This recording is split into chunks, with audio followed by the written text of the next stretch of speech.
2016, 2016. I am still trying to figure out a word to describe this year. Perhaps you can help me out. How's this year been for you? What are some of the highlights that have stood out for you? Or can you describe 2016 in one word? Is it possible? Perhaps you had some highlights, maybe some lowlights. Well, write to us at Morning Live SABC and let's figure it out together. How can we describe 2016? Well, can you believe that today is the last working day for the year? It truly has been an eventful year, full of ups and downs. Okay, that goes without say. Certainly a very big story this year was the local government elections and the ANC losing 3 major metros. Then there are all those awful racist incidents that happened on social media. In fact, that's how we began the year of 2016.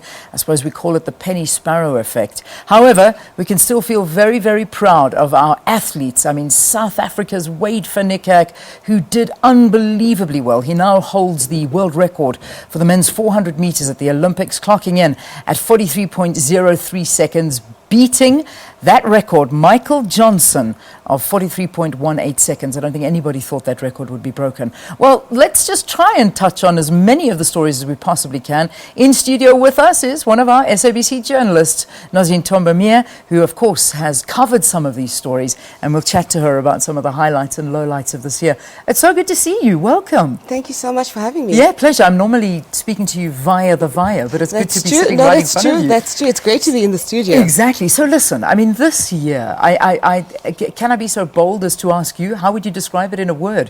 What would be that word that jumps out about 2016 for you? It's been a chaotic year, actually. Chaotic's good. It's Works been quite for me. chaotic, but very exciting. We've seen a lot of changes this year. Yeah. We've seen a lot of doozies that I don't think a lot of us expected. So it's been quite a dynamic one as well. Yeah, I mean, it really has been. But let's start off at the beginning, because it was a lovely holiday, festive season. Everybody's having a little bit of a break, as we are doing right now.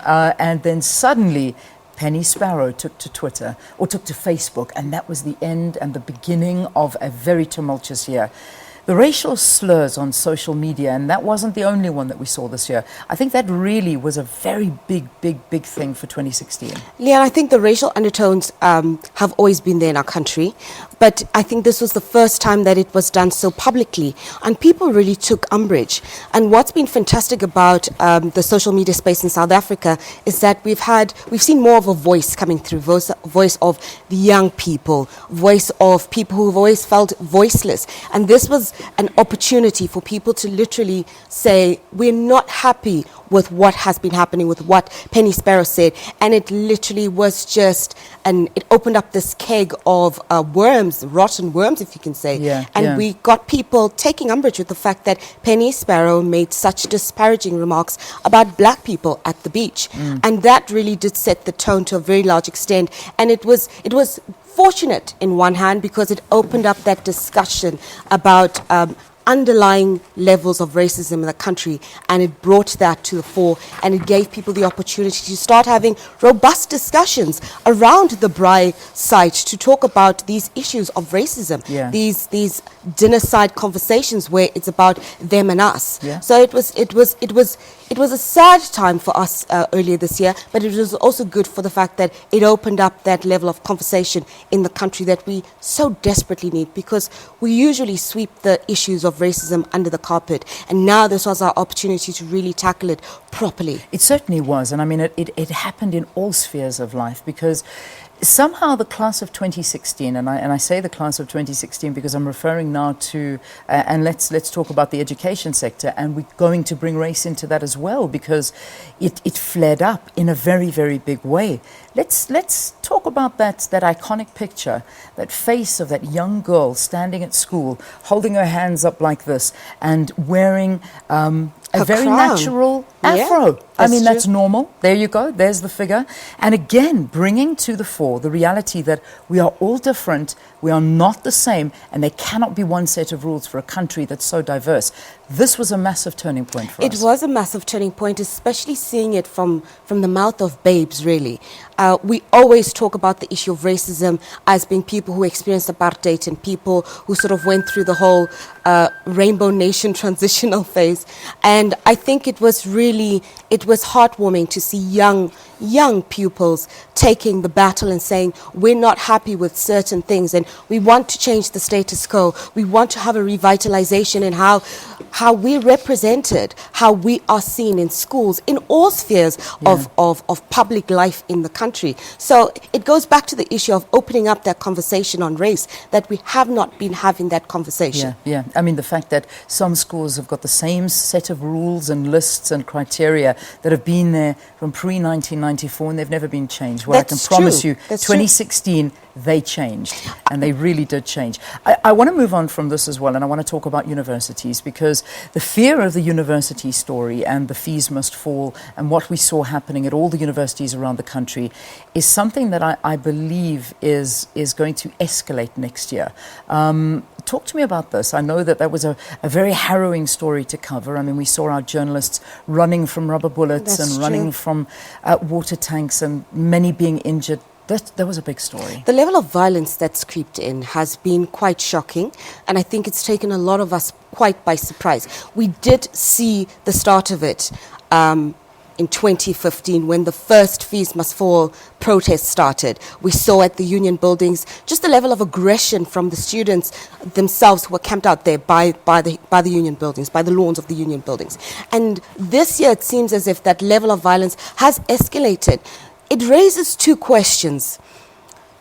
Yes, the students have got a legitimate concern and they've got legitimate grievances. We do need to take down the cost of higher education. It is very expensive and it's becoming prohibitive in terms of getting young, underprivileged students to come into the university sector to get that very valuable higher education qualification. That's on one hand. On the other hand, the level of violence delegitimizes their fight. This now turns it into some level of criminalism, some level of hooliganism. How seriously do you then take the students who are protesting so violently if they cannot sit around the round table? They don't want to necessarily listen to what authority has to say. They're impatient. They have this level of disrespect. I've had the good fortune to cover that story.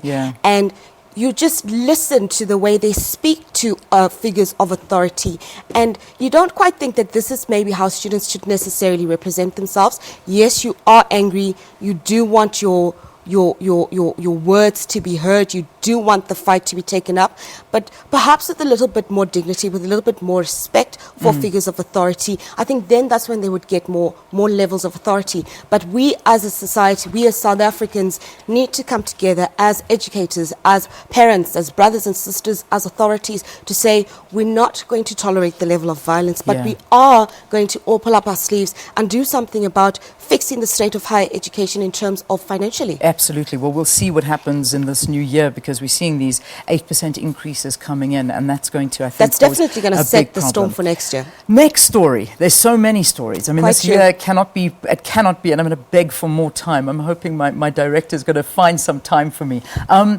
Politics. Please, let's talk politics. Politics has been a good one. I mean, you think about it, and I actually cannot believe we had elections this year. You know, I had to stop and think about it for a second. Was it this year or was it the year before? But it was this year. We had the local government elections. Yes. And let's not kid. As much as everybody spoke about it, and the ANC got up and said, yes, we know we did well, we were happy, but they didn't. I mean, losing those three major metros was a big wake-up call for the ANC. This was a big year. It certainly was a wake-up call for the ANC. However, I think this is the true spirit of democracy in our country. What has been amazing about the results of the local government election is that it's given the ANC, which to quite a large extent has become quite complacent with delivery of services, an opportunity to take stock and say, we have been complacent. Yeah. Where can we pull up our socks? Where can we fix the issues that we haven't gotten right.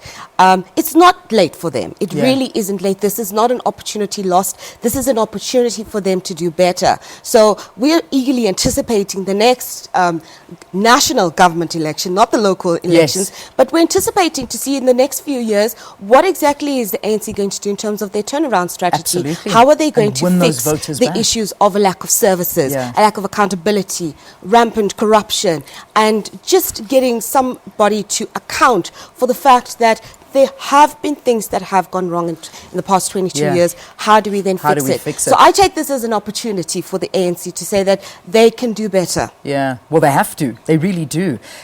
You talk about corruption. That cannot go without bringing up the state capture report, because that was one of those things where we looked at, I mean, we bring in the state capture report, or the state of capture report. The state of we capture. Look at our public protector, Thuli Madonsela, who has now obviously left office. We have a new public protector. Bringing that out, the bravery that she showed by being she did not move on that one. That was what she was going to do, and it was released this year. That's a big one. We saw Brian Molefe being pulled down on that one. Our president, we're still waiting to see what happens with our president. I mean, there are so many things that are still lingering that have to be pulled back into 2017. That's true. However, we must put this in perspective. Let's not forget that within the state capture report, the president necessarily was not pointed out as the bad person in that report. There were elements that were not necessarily according to the book, and I think that that's what should worry us. We have such complacency in our cabinet, in our authoritative figures, in our ministerial sector.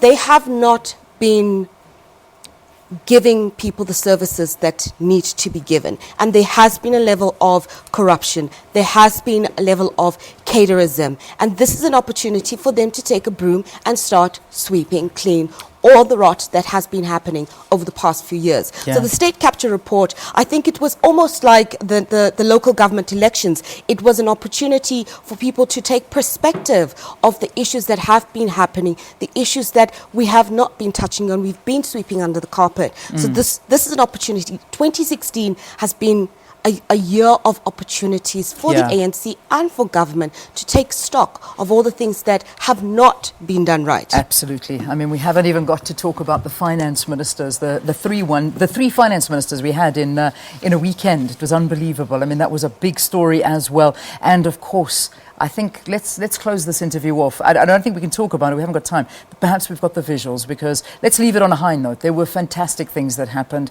And that, we're talking about our sports stars that did exceptionally well. Look at that gap. Wade Finnekerk. Wade Finnekerk was definitely one of the highlights. Can we call him the star? He definitely He's our star of 2016. Wade Finnekerk, and definitely Caster Semenya represented the flag up high internationally for South Africa. Awesome. And that was amazing. That was fantastic. Nozintombi Miya, always a pleasure speaking to you. Thank you so much for coming in so early and talking to us here in studio. Some of the news highlights, and I don't even think we touched on most of them. We didn't even get internationally, and we didn't even talk about the SABC. There's so much happened here as well, including, I think, one of the newsmakers of the year, Claudia Motswaneng. So that makes for interesting conversation as well. All right, let's take a break. And after this, we're going to be talking about fireworks. Do stay tuned.